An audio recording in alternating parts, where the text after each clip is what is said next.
मैं doctor Sunita Swami, assistant professor botany, LBS government college Kotputli. आज का हमारा टॉपिक है gluconeogenesis part second. Previous video के अंदर हमने ग्लूकोनियोजेनेसिस का इंट्रोडक्शन पढ़ा था और आज के इस वीडियो के अंदर ग्लूकोनियोजेनेसिस की प्रोसीजर कैसे संपन्न होती है इसे हम पढ़ने वाले हैं। डेफिनेशन क्या है ग्लूकोनियोजेनेसिस की कि ह्यूमन मेटाबॉलिज्म के अंदर जो ग्लूकोज है वो एक की मेटाबोलाइट है और वो हमेशा एक सफिशिएंट अमाउंट के अंदर अवेलेबल हो ऐसा आवश्यक नहीं है। इस सिचुएशन के अंदर जो ह्यूमन बॉडी है वो क्या करता है कि जो भी अवेलेबल फूड स्टफ्स है उसकी सहायता से ग्लूकोज का फॉर्मेशन करता है। यानी ये एक पाथवे है जिसके थ्रू ग्लूकोज का सिंथेसिस किया जाता है किसी भी नॉन शुगर जो प्रीकर्सर है उसकी सहायता से। हार्मोनल कंट्रोल कैसे किया जाता है ह्यूमन बीइंग के अंदर ग्लूकोनियोजेनेसिस की प्रक्रिया में? तो दो हार्मोन है, इंसुलिन और एपिनेफ्रिन या फिर ग्लूकेगॉन। तो जब स्टारवेशन की कंडीशन होती है उस सिचुएशन के अंदर एपिनेफ्रिन और ग्लूकेगॉन काम करते हैं और जब ग्लूकोज एक सफिशिएंट अमाउंट के अंदर अवेलेबल होता है उस स्थिति के अंदर इंसुलिन उसे मेंटेन करता है। यानी दोनों ही परिस्थितियों के अंदर जो ह्यूमन बीइंग का होम्योस्टेटिस है वो मेंटेन कर लिया जाता है। और यहाँ पर जो एंजाइम काम कर रहा है वो है protein kinase A, adenylate cyclase, phosphodiesterase और PFK2। जो ग्लूकेगॉन हार्मोन है वो फ्रक्टोज 2,6 बिसफॉस्फेट का जो सिंथेसिस है उसको डिक्रीज कर देता है।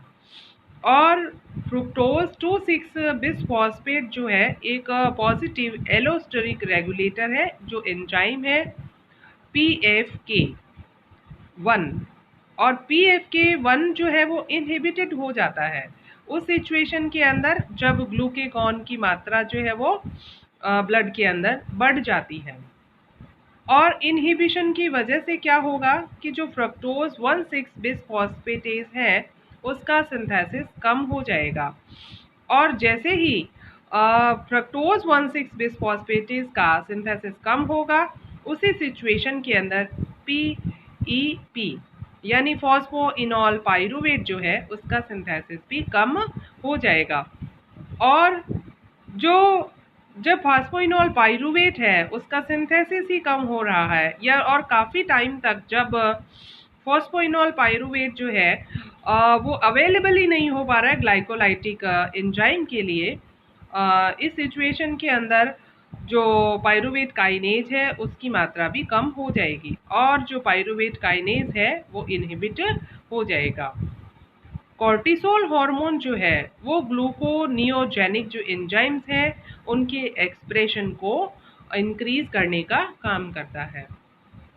इंसुलिन हार्मोन जो है वो क्या करता है कि जो एक ग्लूकोकाइनेज जो भी एंजाइम है PFK1 या SREBP1C इंड्यूस्ड करने का काम करता है और PFK2 यानी ग्लाइकोलाइसिस को फेवर करने वाले एंजाइम्स जो है उनको इंक्रीज करने का काम करता है इंसुलिन।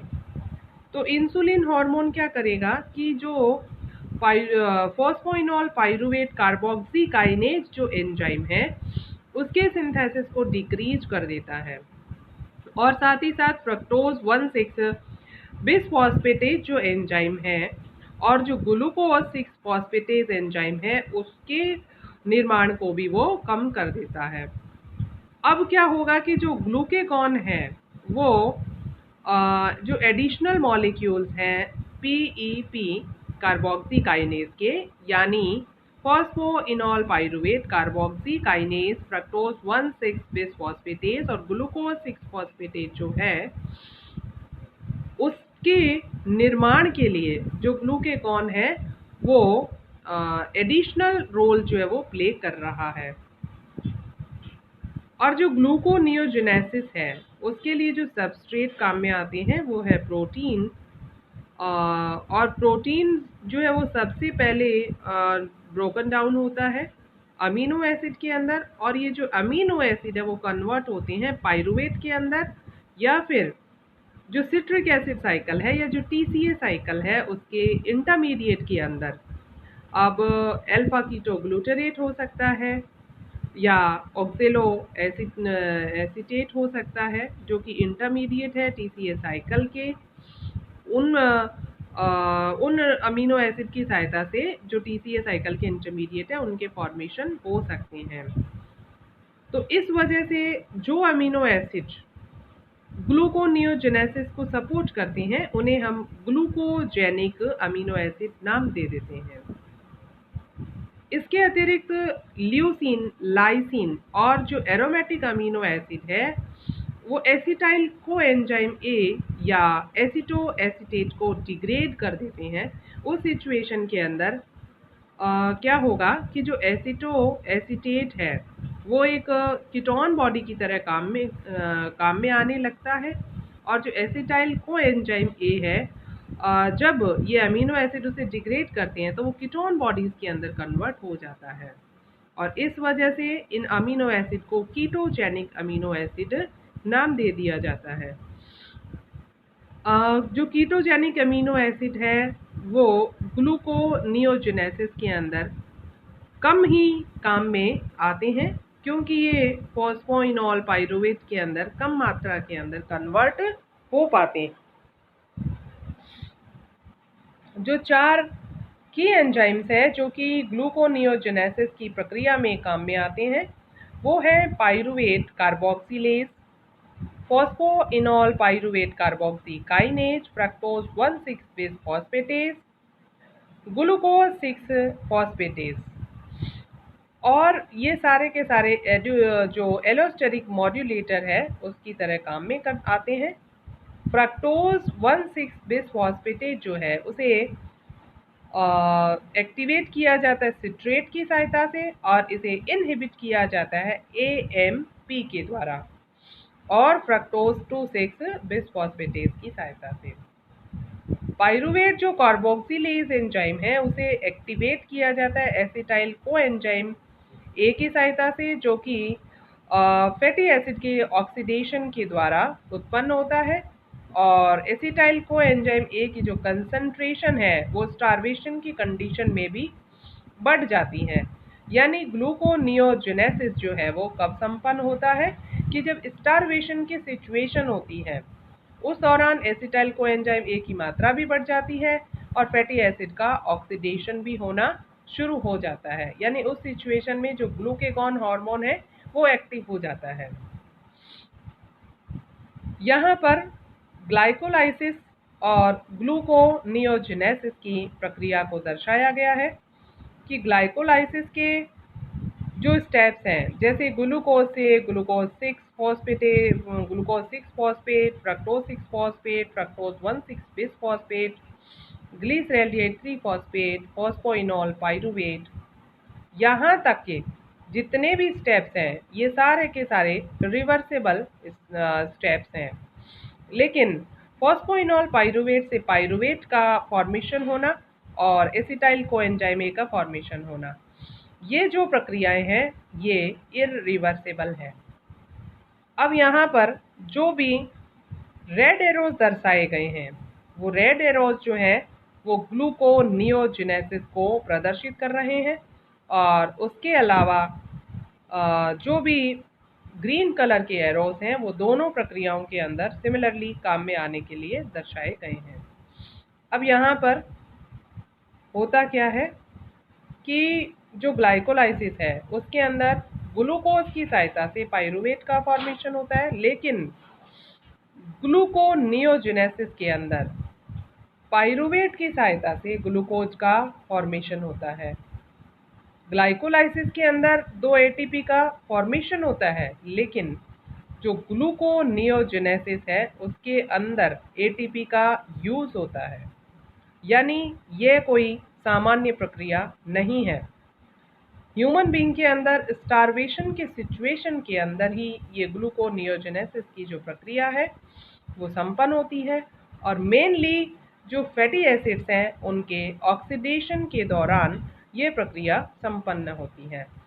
यहाँ पर जैसे पाइरूवेट है, पाइरूवेट से एसिटाइल कोएंजाइम ए का फॉर्मेशन, और जो मेनली ग्लूकोनियोजेनेसिस के अंदर जो प्रोडक्ट काम में आते हैं वो ग्लिसरॉल, एसीटोन, लैक्टेट और जो अमीनो एसिड्स हैं।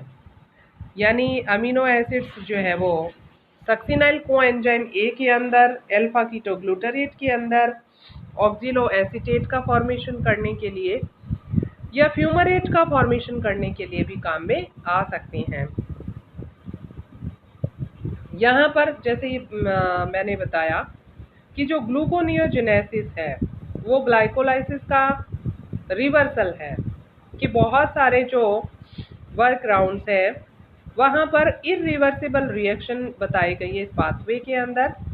यहाँ पर ग्लाइकोलाइसिस और ग्लूकोनियोजेनेसिस उन दोनों को दर्शाया गया है, और जैसे कि ग्लूकोनियोजेनेसिस है उसे रेड एरो की सहायता से दर्शाया गया है, और जैसे हम ये देख पा रहे थे कि पाइरूवेट और जो ऑक्जेलो एसीटेट है वो स्टार्टिंग पॉइंट है ग्लूकोनियोजेनेसिस के लिए, और उन दोनों को हमने रेड एरो से दर्शाया था। और इस वजह से कोई भी जो पाथवे है जिसके अंदर वास्तव में जो ग्लाइकोलाइसिस है उसके जो और इंटरमीडिएट से टीसीए साइकिल के, ये क्या करते हैं ग्लूकोनियोजेनेसिस के लिए हमें जो सबस्ट्रेट है उनको प्रोवाइड कराने का काम करते हैं। एनर्जी बैलेंस कितना है कि जैसे पाइरूवेट है उसे ऑक्सिलो एसीटेट का फॉर्मेशन होगा, ऑक्सिलो एसीटेट से 2-फॉस्फोइनॉल पाइरूवेट का फॉर्मेशन हो रहा है, और 2,3 फॉस्फोग्लिसरेट से